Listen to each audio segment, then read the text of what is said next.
সকালের টিফিনটা সেরেই খুব তাড়াতাড়ি রান্নাঘরে ঢুকে পড়েছি। আর এই মিনির একটা বাচ্চাকে দেখতে পেয়ে হঠাৎই তো আমি চমকে গিয়েছিলাম যে আরেকটা কোথায় গেল। কিন্তু আমি যে ওকে খুঁজবো সেই সময়টাই হচ্ছে না, কারণ একটার পর একটা কাজ লেগেই আছে। ওই যে বললাম আজকে একটু তাড়াতাড়ি রান্না করতে হবে, তো পাঁচমিশালি একটা তরকারি ডাল হয়ে গেছে। এখানে আমি পটল দিয়ে মাছের ঝোল করব, তাই মাছগুলো ভেজে নেব।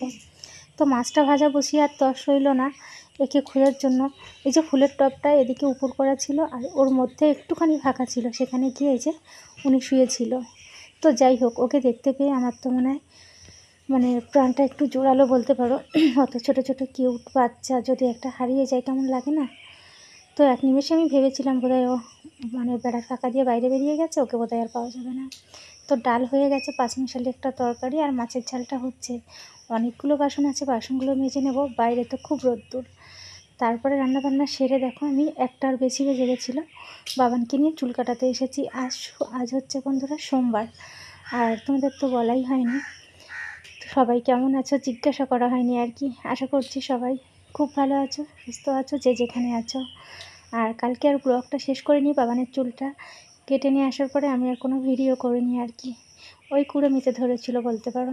চলে এসেছি আবারও একটা নতুন সকালে। আজ হচ্ছে মঙ্গলবারের সকাল। তো আমি ঘুম থেকে উঠে এসে এই যে ব্রাশ করছি, ঘড়িতে বাজে 7টা 10। তো আজ হচ্ছে বন্ধুরা রান্নাবান্না তেমন কিছু করব না, চলে এসেছি রান্নাঘর পরিষ্কার করার জন্য।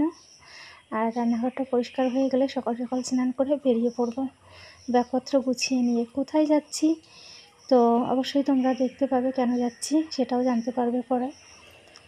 তো বাবানের তো স্কুল খুলেছে গতকাল থেকে আর কি, সোমবার থেকে।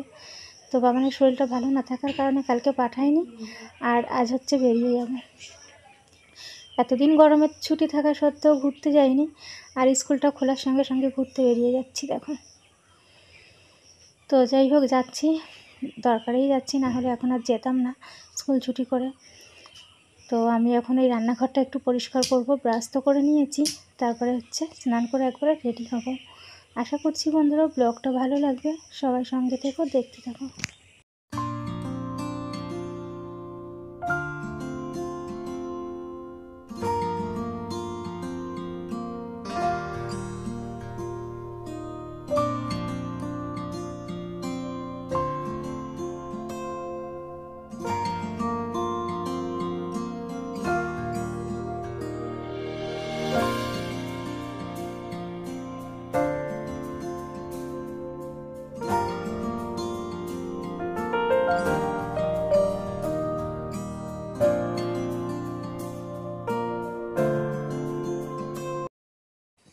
সেই যে রান্নাঘরের কাজ করতে করতে ব্লগ শুরু করেছিলাম, তারপরে আর তোমাদের সামনে আসা হয়নি। একবারে চলে এসেছি দমদমে।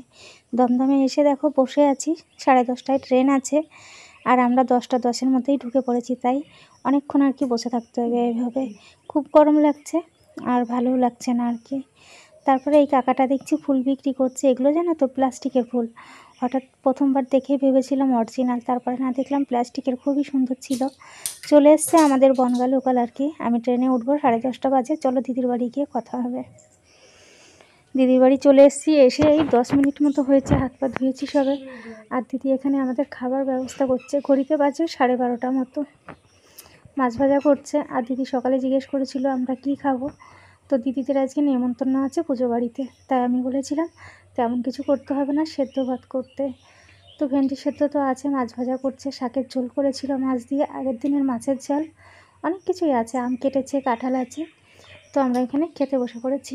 আমি যেহেতু জলমুড়ি খেয়ে এসেছিলাম, আর বাবান কিছুই খায়নি, খালি পেটেই এসেছিলো। আর ওই ট্রেন থেকে এটা ওটা কিনে দিয়েছিলাম, খেয়েছিল আর কি। খাওয়া দাওয়া সেরে একটা ঘুম দিয়েছি, বেশ লম্বা ঘুম। ঘড়িতে বাজে 3:30। আর এই যে রেডি হয়েছি, পুজো বাড়ি যাব প্রসাদ খেতে। তো এইভাবেই আজকের ব্লগটা দিলাম, কেউ স্কিপ করো না, সঙ্গে থেকে খুব ছোট্ট একটা ব্লগ করেছি 2-3 দিন দিয়ে আর কি।